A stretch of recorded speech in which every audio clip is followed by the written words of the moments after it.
पूरा शौक कीजिए अपना गालियां देने का।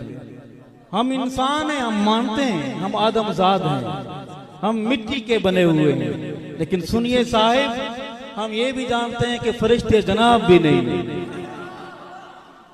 आसमान से आप भी नहीं उतरे।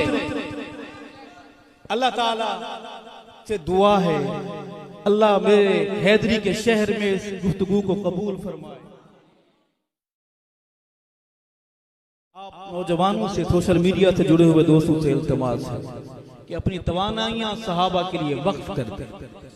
आज के बाद नियत करें कि आज हम एक नई रोशनी, नया पैगाम, नई जुर्रत लेके जाएंगे।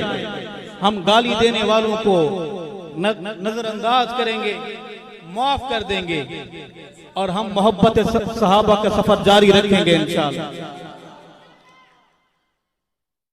नौजवानों से भी कहूंगा, नौजवानों हम सहाबा वाले हैं। खुदारा कोई आपको गाली देता है तो आप गाली ना दें, आप सफर शुरू करें, आप खैर के सफर को शुरू करें ताकि ये परचम फिर बुलंद हो और पूरी